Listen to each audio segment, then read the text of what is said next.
Bienvenue dans la météo de Bitcoin, j'espère que vous allez bien. Alors que je vais faire une analyse un petit peu poussée avec les membres alpha, mais on va commencer par le Bitcoin et on va se référer globalement, probablement au sentiment, à ce qu'on voit dans les graphiques et à quelle est mon intuition. Et bien sûr, tout cela sera effacé demain avec la direction qui nous sera probablement donnée vers 15h chez vous, 17h, 17h30 chez moi. À l'Open de New York, c'est à peu près par là qu'on saura la direction qu'on va prendre. J'aime bien en début de semaine me référer à l'Open Weekly comme étant mon biais pour la semaine. Alors qu'est-ce que j'appelle le biais? Ça veut dire quelle direction on va être mangé pour la semaine. Et c'est mon point de référence. Là, on est légèrement en dessous, mais c'est 0,44%, ça peut redevenir vert dans pas longtemps. Si, par exemple, quand on va arriver lundi, fin de journée, mardi, fin de journée, selon la direction qu'on va prendre, je vais considérer ça comme étant la direction probable pour la semaine. Surtout mardi quand c'est bien engagé. Avant ça, c'est trop tôt. Faire une météo du Bitcoin lundi, c'est toujours un petit peu chaud, mais vu que je vous ai promis d'être plus régulier. Et donc voilà. Donc on a quoi? On a une clôture weekly. Je bois mon café, c'est le café de 13h, c'est un déca. Parce qu'à mon âge maintenant, on fait attention à son taux de caféine. Donc on a en weekly, on a un peu de congestion ici. J'efface tout ce qui traîne. On a un petit peu de congestion, mais aussi on a un contrôle boule. C'est-à-dire ici, je constate. Ça ne veut pas dire que c'est sûr qu'on aura un contrôle boule permanent. Mais pour l'instant, tous les vendeurs qui ont voulu vendre ont eu de la peine à faire bouger le prix dans l'autre direction. On a une congestion, ça veut dire qu'on a une baisse de la volatilité significative par rapport aux 3 semaines qui ont fait le rallye ici depuis le dip dans les 100 000. Bon, ça fait 3 semaines qu'on ne fait plus rien, et du coup qu'on a de la vie du côté des altcoins. On a comme une rotation du côté des altcoins, comme si l'argent de Saylor avait été réinvesti pour relancer le marché des altcoins. Je pense que c'est exactement ce qui s'est passé. Donc les milliards qu'il a injectés dans le marché pour essayer de bouger plus, on les a pris. Il y a des gens qui ont TP, des gens genre CZ et ses potes. En tout cas, disons, ceux qui font les marchés qui se sont dit, ok, si on allait rotationner tout ça et pomper l'ensemble de la crypto, et c'est ce qui se passe. Et du coup, on a des jolis graphiques généralisés.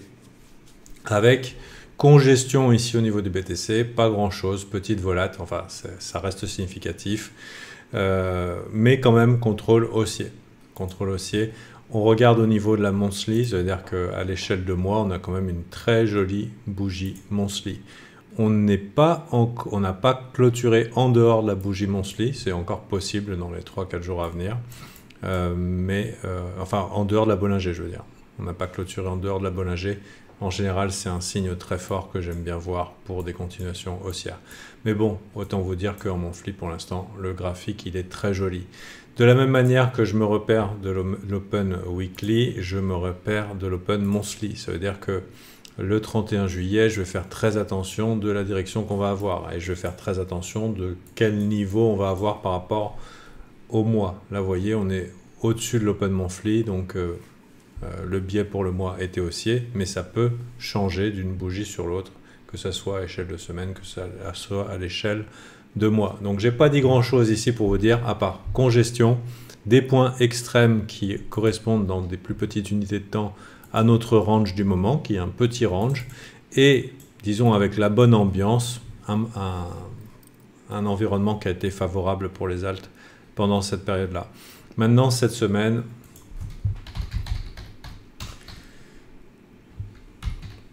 on a quand même pas mal de news qui peuvent générer la volatilité qu'on peut attendre sur les marchés. Je vais regarder essentiellement les États-Unis. Bon. On a quoi? Jobs openings, donc c'est mardi. On a growth rate, bon, je sais pas. Interest rate décision, ouais, donc mercredi, les taux d'intérêt, il faut s'attendre à de la volatilité. Le consensus, le forecast, c'est le même, on s'attend à pas de changement, mais s'il y avait un changement, surprise, et bien évidemment, vu que la prévision, elle est nulle, ben, on peut s'attendre à de la volatilité. Et ensuite, il y a une conférence de presse. Il y a quoi? Il y a Core Price Index. En tout cas, voilà. Il y a Non-Farm Payroll, donc ça aussi, c'est un gros morceau. Donc, disons que mardi et vendredi, on a quand même du matériel. Mardi, jeudi et vendredi, on a du matériel à volatilité. Volatilité qui a été fortement compressée. Alors, sur le Bitcoin, mais aussi sur le Nasdaq. Hein. On a quand même des variations de prix qui sont relativement faibles. On a un prix qui va tout doucement vers les hauts sur les ATH, donc ça se passe bien. En tout cas, c'est pour l'instant haussier, mais quand même, c'est des petits mouvements. C'est des petits mouvements. On a un VIX qui est vraiment très bas. On est quasiment à un record bas sur la volatility index. Et il y a des big boys qui tradent ça et qui tirent parti soit des gros pics de volatilité, soit la grosse baisse de volatilité. Et souvent, après une grosse baisse de volatilité, on a une hausse de volatilité. Donc, à voir comment ça se passe. Donc, pour vous dire, qu'est-ce que ça veut dire? Ça veut dire qu'on ne veut pas avoir des longues fois 500 et se dire que c'est normal, on ne va pas se faire stopper. Hein. S'il y a de la volatilité à venir, voilà, par exemple en daily, on a une compression ici des bandes de Bollinger, mais aussi dans d'autres unités de temps. Au bout d'un moment, quand ça se met à partir dans une direction claire et que ça se met à découper, bah, ça va chercher les leviers qui se sont trop engagés pendant qu'il y avait une baisse de la volatilité. Il y aura un camp ou deux qui vont perdre. C'est-à-dire qu'on accumule des liquidations ou des stops de long ici, et on accumule des liquidations ou des stops de short ici. Et c'est possible de faire des va-et-vient entre les deux zones ici. Et bon, après je vais voir avec les membres alpha les altcoins, comment ça se passe, surtout à échelle weekly, disons une échelle d'investisseurs. Hein. Investisseur en crypto, c'est quoi? C'est 2 mois quand ça va bien. Hein.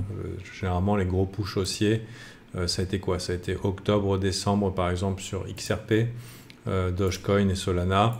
Donc, on a comme ça, quand on a des fenêtres boules, ça peut aller très vite. Donc, on n'a pas forcément envie d'investir très longtemps dans les cryptos, mais plutôt de bien timer nos entrées. Vous voyez, on a une fenêtre ici de 3 mois plutôt boule.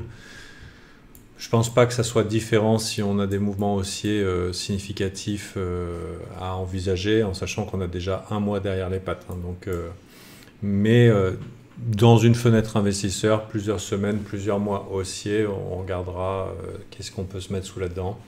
Mais voilà, est-ce qu'on peut envisager des dips dans les différents graphiques qui se proposent?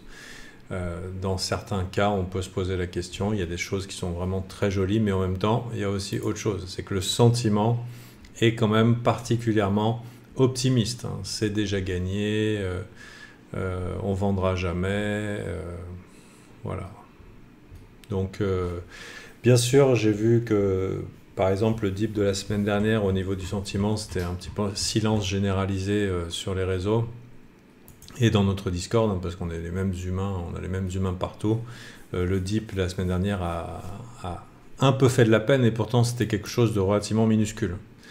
Le dip de la semaine dernière, c'était une bougie rouge, donc c'est vraiment pas méchant. Hein. Bon, là je montre celui, mais ça aurait pu être ailleurs. Une bougie rouge, et d'un coup, ça a été PLS général pour finalement remonter. Donc voilà, on voit quand même que les gens, alors que ça fait 2-3 ans qu'ils hold, bah, les conditions deviennent propices, et puis bah, la fébrilité, l'usure fait son boulot, ce qui peut laisser penser que les dips sont encore à acheter et qu'il y a encore de la place pour l'optimisme. Bien sûr, à vérifier. Hein. Les entrées sont beaucoup moins bonnes maintenant qu'elles l'ont été avant. Cependant, si on a des retracements significatifs avec de la volatilité, si on a des journées avec des dips de 15-20%, histoire d'aller chercher les leviers tardifs sur vos altcoins préférés, à mon avis, ça peut être une bonne idée d'acheter les dips jusqu'au prochain retest des highs. Je ne sais pas si vous comprenez ce que je suis en train de dire. Exemple, vous avez un altcoin qui est très très haussier. Il fait des nouveaux highs, façon BNB par exemple. On a un gros dip qui punit avec la volatilité, qui fait peur. Et ben, on achète le dip en vue de revisiter les highs. C'est un petit peu le genre de marché que je nous attends à être confrontés ces prochains jours. J'exclus pas des jambes plus hautes, mais en même temps, on peut toujours se dire que voilà, sur les highs, si on est dans des phases de distribution parce que les gens commencent à s'exciter, c'est toujours une bonne idée d'acheter les dips, vendre sur les highs et pas forcément compter sur des grosses jambes haussières, même si elles sont possibles et probables quand on voit certains graphiques. Donc, autre chose que je voudrais voir, et bravo à ceux qui sont allés au bout de la vidéo, on va regarder des métriques. Les métriques, c'est quand même des données qui donnent des informations sur les positions des players dans la crypto. Et le Bitcoin, c'est quand même hyper important de connaître ces métriques.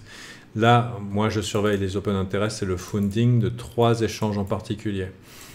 Premier échange en bas, c'est Bybit, fournisseur officiel de public. Donc globalement, c'est là où tu sais que les gens sont susceptibles de se faire nettoyer. Pourquoi? Parce que ça a été, c'est les mecs qui se sont fait référer par les crypto-youtubeurs populaires à l'époque, la grande époque de l'affiliation, on va dire. Ici, on a Binance, fournisseur officiel de Pump, c'est eux qui font le marché globalement, Binance ou les whales. Donc bien sûr, c'est pas une règle que je vous dis, c'est juste une observation qui maintenant, ça fait plusieurs années que c'est ça. Et OKEx qui en général est du bon côté du trade, sur des moindres volumes, mais comme par hasard, on pourrait dire que c'est un petit peu la smart. Donc juste ce que je constate avec Bybit, qui est en général du mauvais côté du trade, c'est qu'il y a pas mal de longues qui se sont engouffrées ici. Ça veut dire que pendant la chute qu'il y a eu, la chasse au stop ici sur le Bitcoin, cette petite chasse au stop sur ce range-là, le consensus du public et des youtubeurs et de ceux qui, entre guillemets, donnent leur avis sur Internet, sur les réseaux type Twitter et compagnie, c'était buy the dip et on va devenir riche. Et il se trouve que c'est ce qui s'est passé. Et ça s'est passé avec le public qui suit. Vous voyez ici, on a des grosses ouvertures de position sur le dip et ces positions n'ont pas clôturé. On pourrait dire, ouais, mais il y a des longues et des shorts. Et oui, il y a des longues et des shorts, mais avec des bibiteurs sur Bybit qui sont dans un funding neutre, c'est relativement optimiste. Parce que Bybit, ils ont l'habitude plutôt d'être de s'être fait lessiver. Voyez, regardez l'indécision au niveau du funding ici, l'indécision, même le sentiment relativement baissier persistant du public ici. Et là, on est plutôt du côté de la neutralité, voire même de l'excitation ici avec ce petit pic de funding.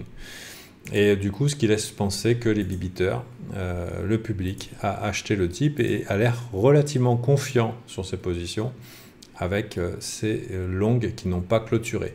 Et donc, avec la volatilité qui pourrait se pointer, même si par exemple le prix serait haussier, non, c'est pas les OI Bitfinex, monsieur Yamas qui demande si c'est les OI Bitfinex. Non, moi je les règle sur Bybit. Tu règles ce que tu veux en fait, tu vois. Bitget, Bybit, même combat. Donc du coup, c'est du matériel à référal de public.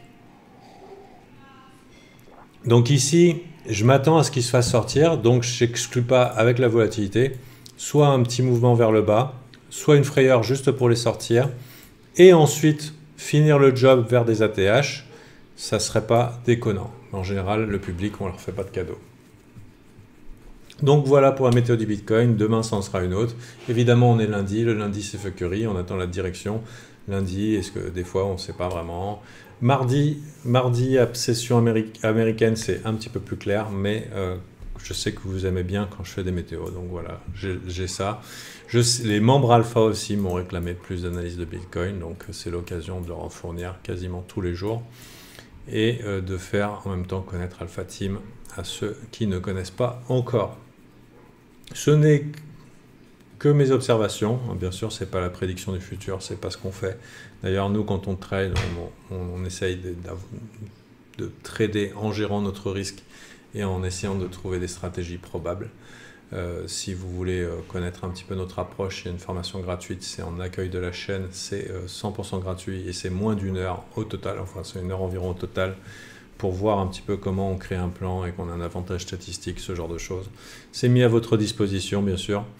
Et je vous dis à très bientôt pour la suite. Bye!